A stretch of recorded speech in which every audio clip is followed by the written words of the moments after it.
c'est Stéphane, votre ingénieur consultant en système d'information.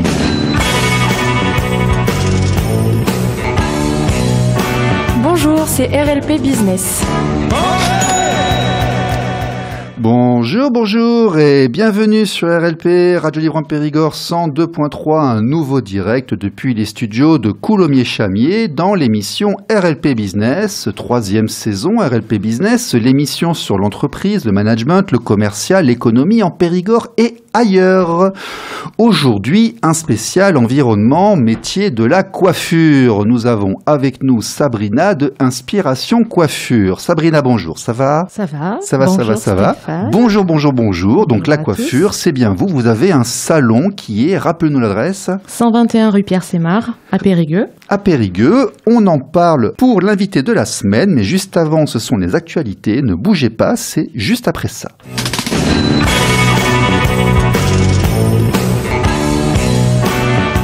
Les actualités. Les métiers de la coiffure en France, en chiffres clés récapitulés, nous avons un peu plus de 100 000 établissements de salons de coiffure en France et il y a 90% d'indépendants et à peu près 10% de franchises. Dans tout ceci, nous avons 26% des cabinets qui sont à domicile. Alors cela comprend effectivement les auto-entrepreneurs, les gens installés des salons physiques, mais ça fait quand même 100 000 structures qui exercent dans le métier de la coiffure. Nous avons donc à peu près 179 000 personnes qui sont concernées, 106 000 salariés, donc environ 70 000 entrepreneurs, 21 000 apprenants et 29 000 micro-entrepreneurs. Beaucoup de ces structures, effectivement, plus de la moitié, ne sont pas salariés et 30% ont 1 à 2 salariés. Aujourd'hui, nous sommes vraiment dans la TPE. Qu'est-ce que se lancer en indépendant, réussir à avoir son premier salarié, voire son deuxième? Là, c'est vraiment le sujet.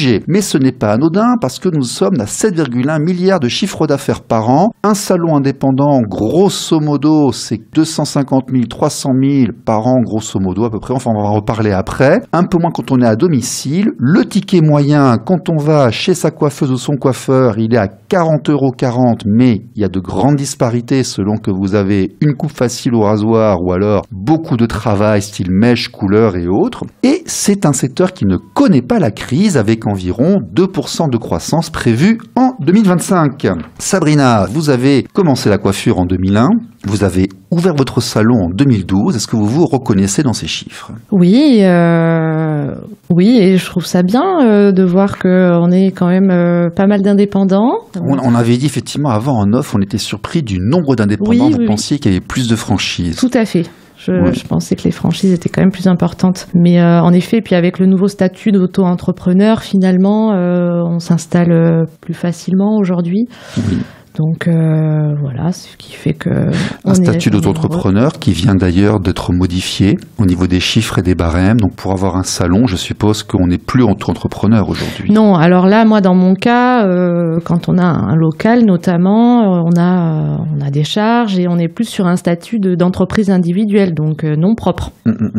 Oui, ça peut être un choix aussi, effectivement. Et vous vous reconnaissez, vous, dans ça en fait, d'avoir commencé sans salarié et puis de tourner avec un effectif qui oscille entre 0 et 3 ou 4? Exactement. Moi, j'ai commencé seule la première année. Ensuite, j'ai eu ma première apprentie. Je suis restée comme ça 6-7 ans, seule avec une apprentie à former une jeune. Et puis ensuite, je suis tombée enceinte. Donc, j'ai envisagé d'embaucher un salarié que j'ai fait. Ça s'est très, très bien passé. Et donc, je suis restée comme ça. Et aujourd'hui, on est 3. J'ai une salariée et une apprentie. D'accord. Voilà. Donc, vous faites partie, effectivement, de ces 70 000 créateurs d'entreprises dans le monde de la coiffure. Allez, grosso modo, pour lancer son salon, il faut combien?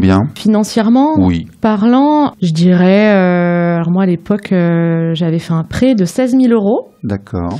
Et les banques, vous avez suivi? Alors les banques m'ont suivi, mais il faut faire attention parce qu'ils vous prêtent, mais alors c'est sans la TVA. Voilà, à l'époque, je n'avais pas vraiment cette information parce que moi, j'avais vraiment pas de budget, j'avais pas de trésorerie, j'avais rien, j'avais pas d'argent de côté. D'accord.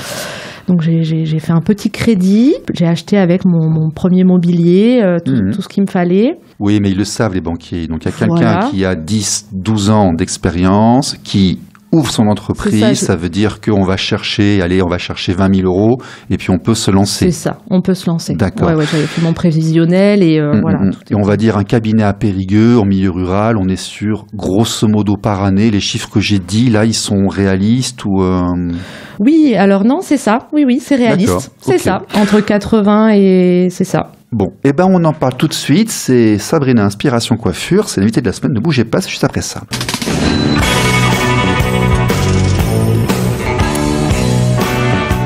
L'invité de la semaine. Alors, Sabrina Inspiration Coiffure, là on vient de donner les chiffres de manière générale, et puis c'est vrai qu'on a été un peu intrusif et tout, mais après ce qui nous intéressait, nous, c'est comment est-ce qu'on devient coiffeur, coiffeuse, comment est-ce qu'on devient chef d'entreprise, voilà, qu'est-ce qui s'est passé déjà, pourquoi la coiffure, Sabrina? Alors pourquoi la coiffure? Alors moi j'ai enfant ou bien même début d'adolescence, je voulais pas forcément être coiffeuse, c'était pas une vocation, on va dire, c'est arrivé comme ça. J'ai d'abord passé un BEP comptabilité parce que ça vous a servi après, ça? Tout à fait. Ouais. Je savais pas ce que je voulais faire du tout. J'ai quitté la 3e, je savais pas ce que je voulais faire, donc je me suis dirigée vers un BEP comptabilité. Et puis dans l'année, j'en ai discuté avec mes parents, ça ne me plaisait plus, mais je savais pas trop. Et en discutant avec ma maman, tout simplement, elle me dit: mais pourquoi tu tenterais pas un métier dirigé vers la beauté, pourquoi pas la coiffure? Il y a une notion d'esthétique dans la coiffure qui est très présente. Hein. Et je lui ai dit pourquoi pas. Elle me dit: tu sais, ce matin je lisais le Gap. À l'époque on avait le Gap, les petites annonces. Et en fait j'ai vu qu'il recherchait une apprentie. Pour un groupe, le groupe Vogue notamment, qui allait s'ouvrir alors à Brive. Voilà, j'ai postulé et j'ai été prise et j'ai commencé donc chez Vogue, groupe Vogue. Vous êtes passé par des enseignes assez prestigieuses en fait. On en a parlé, vous êtes passé chez Vogue, vous êtes passé à 2-3 endroits. Expliquez-nous un petit peu. Donc j'ai commencé, êtes formé chez des gens qui savaient faire. Alors, faut savoir que juste avant de répondre à cette annonce, j'avais posé quelques CV dans Périgueux. Ouais. Et ça n'avait rien donné. Donc voilà, suite à ça, j'ai répondu à l'annonce Vogue, groupe Vogue qui recherche un apprenti. Donc au départ, c'était pour un salon à Cahors. Donc j'étais prête avec mon sac à partir à Cahors, j'avais 17 ans et puis 2 semaines avant, heureusement que j'avais pas pris d'appartement d'ailleurs, ils m'ont appelé pour me dire que finalement c'était sur un salon à Brive-la-Gaillarde. C'est moins loin. J'ai dit allez, j'arrive. Mais il n'y a pas la mer. Non, c'est ça. Donc je suis arrivée à Brive. Dans les premiers temps, je logeais au foyer des jeunes travailleurs de Brive. D'accord. Voilà. Donc 3 semaines, j'étais en entreprise et 1 semaine, j'étais à l'école de Boulazac, au CFA de Boulazac. D'accord. Voilà. Donc, je suis arrivée dans ce grand salon. Donc, on salue le CFA de Boulazac, quelque part. Tout à fait. Voilà. Oui. Où j'y suis restée 6 ans.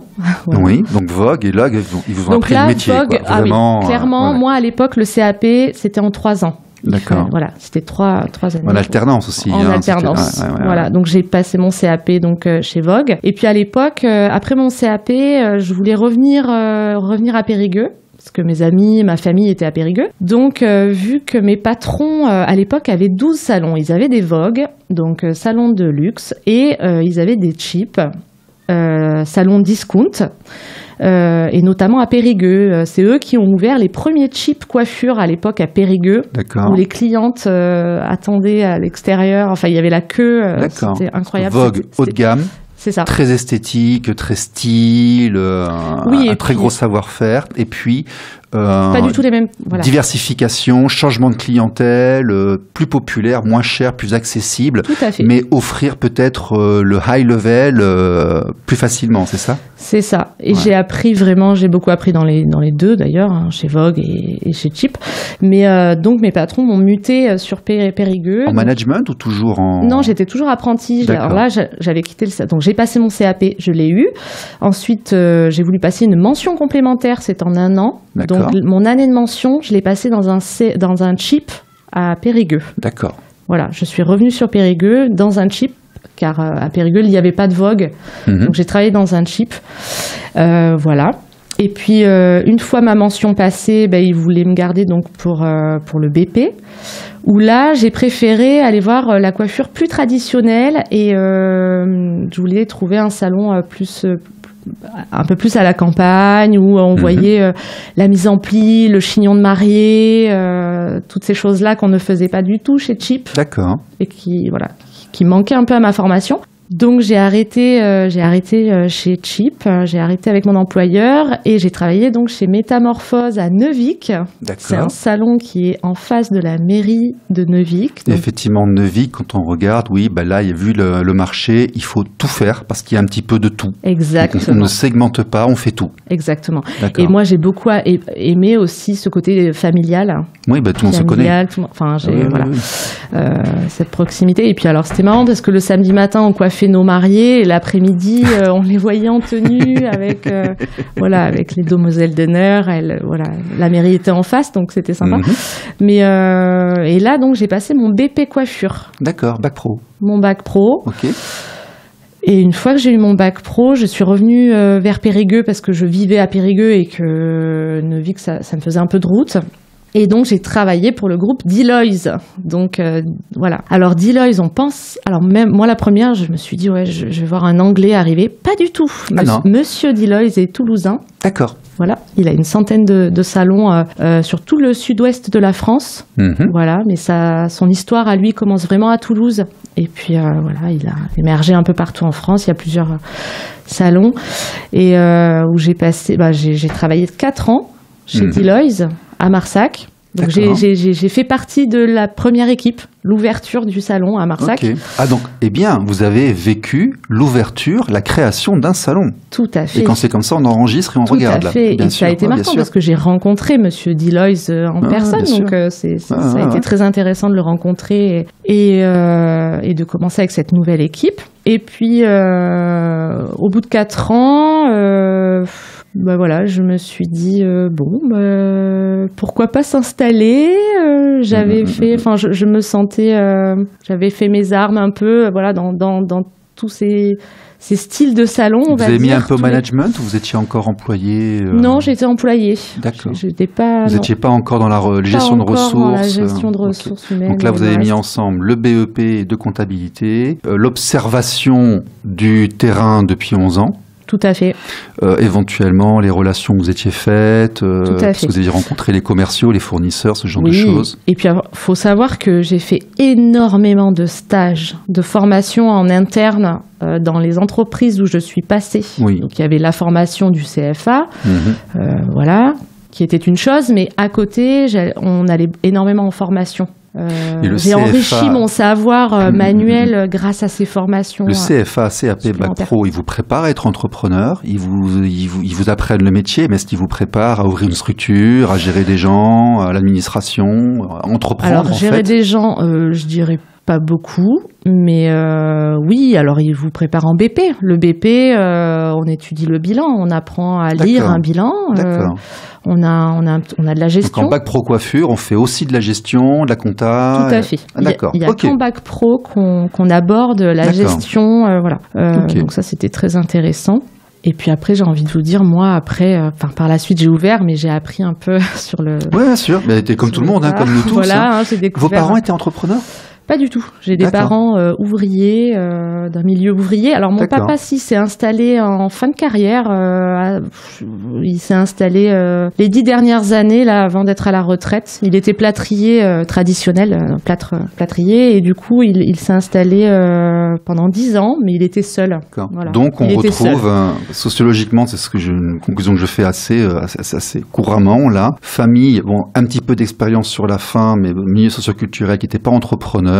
Et il y a entre 10-15 ans de formation, d'auto-formation avant de se lancer. Tout à fait. C'est ce que je vois. Et ceux qui sont enfants de commerçants ou d'artisans, ils se lancent tout de suite. Ouais. Après, moi, la force, ça a été le travail. Hein. Moi, c'est voilà, la force que j'ai eue et qui m'a peut-être aidée sans doute. C'est oui, j'avais des parents ouvriers. En effet, moi, j'étais à la garderie, à l'ouverture de la garderie et à la fermeture de la garderie à l'époque à l'école, quoi. Qu'est-ce qu'ils faisaient vos parents? Alors ma maman, elle était aide ménagère. Voilà, elle travaillait dans un hôtel et puis ensuite chez des particuliers. Et mon papa, il était ouvrier dans une entreprise de plâtrerie. D'accord, donc vous savez ce que c'est que le travail, c'est que de l'argent. C'est ça. En 2012, donc, ouverture, toujours rue Pierre-Sémars. Oui, tout à fait. C'est l'endroit que je connais, avec un peu encaissé, on peut se garer comme ça. C'est ça. C'est à cet endroit-là. Ce petit chalet en retrait de la route, là. Donc ça fait bientôt 13 ans que vous y êtes. Eh bien oui, le 1er juin, ça fera 13 ans. Et ça se fête, ça. C'est vrai. Et donc, l'aménagement des locaux, vous louez ou vous avez acheté? Alors, je loue. Il y a un pas de porte? Non, je loue. D'accord, vous louez un local commercial. Ça fait 13 ans que je loue.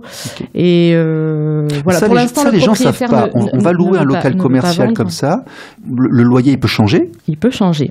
Et ils font ce qu'ils veulent ou ils changent beaucoup? Non, il y a quand même un indice à respecter. Ah d'accord, ok, c'est par rapport à l'indice. Oui, okay. Il y a quand même... Non, c'est réglementé. Moi, dans mon cas, il n'a pas trop évolué et c'est pour ça que j'ai décidé, il y a 2 ans, de rénover mon salon parce que je passe la majeure partie de mon temps dans mon salon. Donc, je voulais que, dans un premier temps, les gens s'y sentent bien. Et puis, nous aussi, c'est important pour l'équipe aussi d'être dans des locaux agréables. Voilà. Ouais, mais ça, vous avez dû l'apprendre chez Vogue et chez les autres. Hein. Il y a un côté esthétique, mais la coiffure, c'est pas que de la technique, c'est de la relation humaine, c'est aussi gérer les clients, c'est aussi plein de choses. Tout à fait. Et l'ambiance est importante. Donc, la décoration, la musique, enfin, tout. Ouais. Et quand on a un salon comme ça, qu'on loue, quand on fait des travaux à l'intérieur, c'est à qui les travaux? Ah, c'est à moi. D'accord. C'est-à-dire que j'ai fait un prêt. Mais je veux dire, le jour où vous partez, votre propriétaire, parce que moi, le jour où je quitte mon appartement, il veut le reprendre comme je l'ai pris, l'appartement. Ah, mais il reprendra après, bon, okay. C'est le cas, on va Sauf dire. si vous vendez ce qu'on appelle le fonds de commerce. Tout à fait. Alors voilà, j'allais en venir. Pour expliquer aux gens. Oui, exactement. Okay, donc là, je pourrais vendre mon fonds de commerce. Donc, je vends le mobilier, mais aussi un chiffre d'affaires, une affaire qui est lancée depuis 13 ans. Bien sûr. Et donc, je vendrais tout ça si je venais à vendre mon fonds de commerce. Voilà. Ok. Oui, parce que c'est aussi une façon de faire de l'activité. On peut créer une structure pour la revendre, ou on peut créer une structure pour se faire vivre. Il y a 2 façons de l'envisager. Après, ce qu'il faut savoir, c'est qu'il est toujours bon d'investir. Bien sûr. Et les prêts à la banque, c'est 5 ans ou 7 ans. Donc au bout de 5 ou 7 ans, il faut réinvestir. Et là, c'était le moment pour moi. Donc j'ai décidé de refaire le salon et créer une ambiance différente. Les grands disent qu'il y a toujours au moins 5 ou 10% de ce qui rentre qui repart en investissement. Oui. De manière à pouvoir faire que ça s'auto-alimente en investissement chez soi ou dans un deuxième truc, mais qu'à terme, ça circule de plus en plus de manière autonome. Tout à fait. Voilà. Donc, Et le premier employé, il vient quand, la première employée? Eh bien, en début 2018. D'accord. Donc 6 ans plus tard. Oui. Donc durant 6 ans, vous tenez votre commerce toute seule. Oui. Et il est grand parce que j'ai regardé, il y a 1, 2, 3, 4, 5 places de coiffure. Oui. 2 lavabos pour les cheveux. Oui. Et toute seule de 9h du matin à 19h le soir? Oui. On fait journée continue. 5 jours par semaine? 5 jours par semaine. Et vous enfermez entre midi et 2? Non. Non. Donc 9, 19, ça fait 9, ça fait 50. Plus le travail qui est à l'extérieur. Oui, messieurs, dames, quand on se met à son compte en TPE, PME, on est à 70, 80 par semaine. Non, il faut le savoir, il faut le dire aux gens. Hein. Oui. Il y a la satisfaction d'être indépendant. Personne nous dit ce qu'on a à faire, on est chez soi. C'est notre avenir à nous et puis on sait que notre futur, on se le fait nous-mêmes. Par contre, voilà. Il y a une certaine liberté, en effet. Et moi, voilà, je suis de nature assez indépendante. Non, ici, on peut l'entendre. La liberté, pour moi, c'est quelque chose d'important. La liberté ou sécurité? Liberté d'abord, philosophiquement. Ouais, je trouve que pour moi, c'est quelque chose d'important de travailler comme je l'entends. Bien sûr. En fait, travailler comme je l'entends. Puis votre salon vous donne raison. Ça fait 13 ans, il y a du monde. Donc, bien sûr, ça fonctionne a priori, donc tout à fait. Tant mieux. Mais je suis très j'ai toujours été assez exigeante sur mon travail. Voilà. Donc, voilà. C'est ce qui fait qu'il y a de bons retours aussi, je pense. Et tout puis, à fait. L'accueil est important. Et puis, moi, voilà, pour faire ce métier-là, il faut aimer les gens un petit peu. Tout à fait. Il faut aimer parler avec les gens, il faut discuter avec eux. Ouais. Et dites-moi, premier employé pour un entrepreneur, c'est une sacrée marche. Oui. Vous avez commencé par une apprentie, vous m'avez dit. Oui, dès 2013, un an après, enfin oui, très bien. Très bien. Oui, ça a été. Quelqu'un qui aimait le métier, qui voulait apprendre aussi. Oui, une jeune. Et donc vous avez commencé à transmettre. J'ai commencé la transmission. Et 2018, 17 ans plus tard, vous avez commencé à transmettre. C'est ça. Ouais. Étant passionné, c'est vrai qu'en général, on aime bien transmettre. Et puis, c'est très important. Les jeunes, c'est l'avenir aussi. Donc, c'est important, la transmission. Ils vont nous payer notre retraite à nous, donc il faut qu'ils bossent un peu. Voilà. Non, mais c'est sûr. Non, mais au-delà de ça, c'est vrai que voilà, j'aime mon métier, donc j'aime le transmettre. Et j'aime encore plus le transmettre à des jeunes qui ont envie, qui sont motivés. Et voilà, comme là, en ce moment. Vous êtes monté à combien en effectif? 3. Vous avez réussi à 3 personnes en même temps? Alors 2 personnes et moi-même, mais oui, sinon deux. Ok. 2 en effectif. Et c'était... Alors vous avez eu des vrais contrats de travail ou c'était des apprentis, des stagiaires? Non, ça a toujours été des contrats d'apprentissage. D'accord. Il y a un coût dans le contrat d'apprentissage. Et ensuite CDI. Voilà. Ah, vous avez embauché un CDI? Oui, bien sûr. Ah, d'accord. Ouais. Ça, c'est un cap aussi. Le premier CDI, c'est presque un mariage. D'ailleurs, lorsqu'on est le premier employé en CDI, c'est vraiment profond. Ouais. Parce que lui ou elle a 35 heures. C'est ça. Et elle n'est pas à 60-70. C'est ça. Alors moi, j'ai mis en place les 35 heures sur 4 jours. Enfin, on en parle peut-être en ce moment beaucoup en France. Mais on parle de l'annualisation, on parle de lissage. Ouais, d'accord. J'ai voulu faire ça parce que en demandant l'avis évidemment à la personne avec qui j'allais signer le contrat, mais globalement, ça plaît beaucoup les 35 heures sur 4 jours. Ça laisse un peu de liberté sur les autres jours. C'est ça, et puis c'est souvent des gens qui habitaient loin, qui ont travaillé avec moi, et finalement, voilà.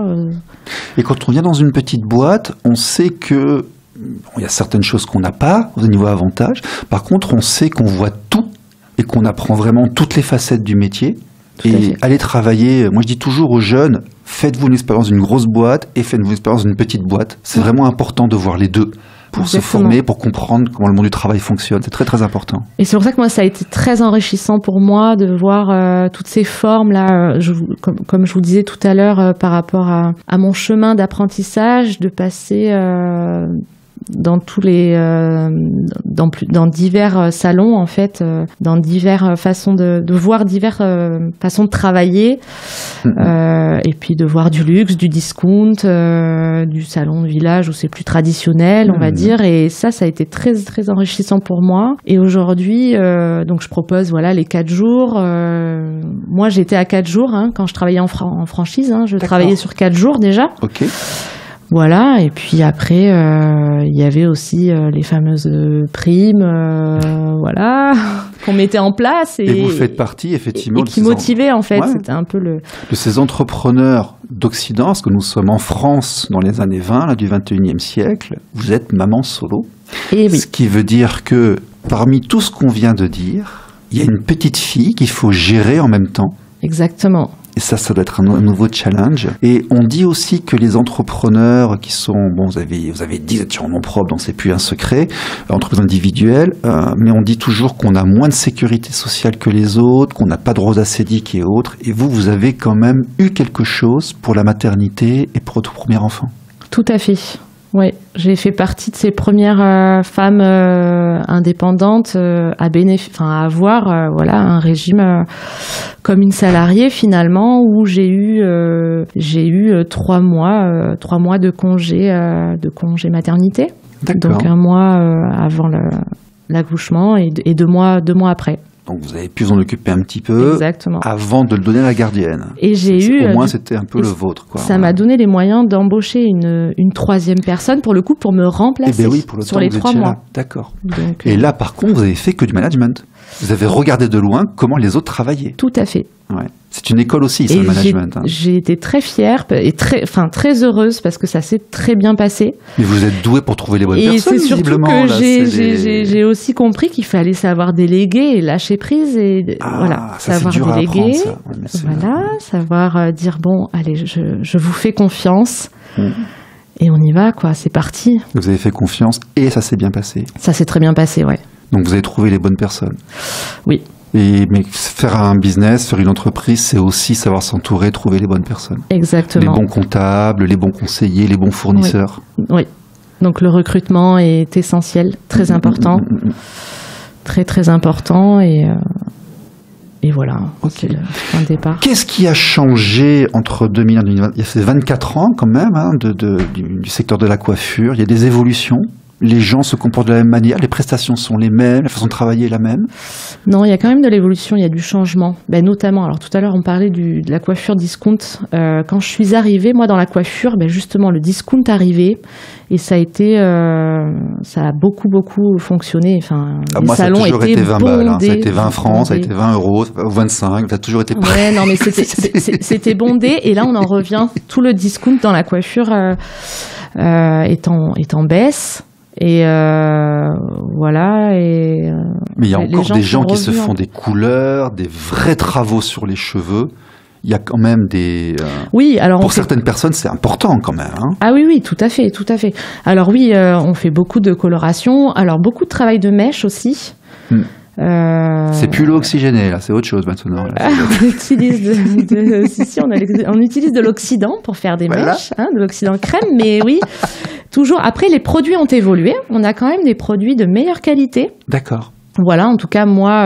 il y a des innovations technologiques. Oui, tout à fait. Au niveau des produits, ça a quand même évolué. Après, globalement... ce qui a évolué, c'est chez les messieurs aussi. Moi, je me souviens, chez les messieurs, c'était... attention à nous. Ah oui, les messieurs.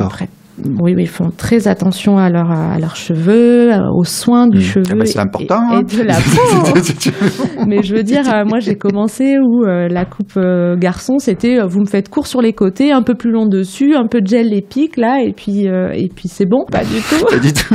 Là, non, c'est...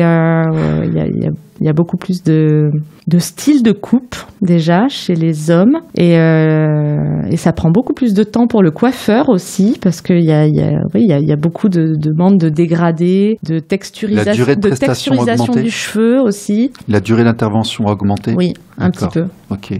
Sur certaines coupes hommes, voilà. Bon. Inspiration Coiffure, c'est appelé à rester comme ça, à grossir, devenir une franchise. Quel est l'avenir d'Inspiration Coiffure ? Alors pour l'instant, rester comme ça parce que je tiens à rester authentique. Ouais, et puis j'ai ma vie de maman à côté aussi. Elle va grandir.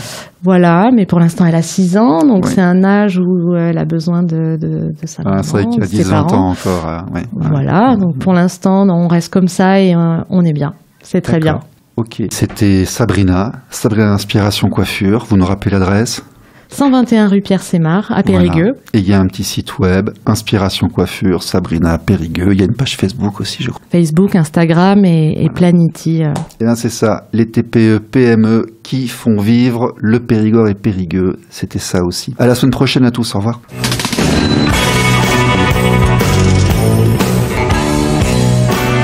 RLP Business. RLP. Radio libre en Périgord.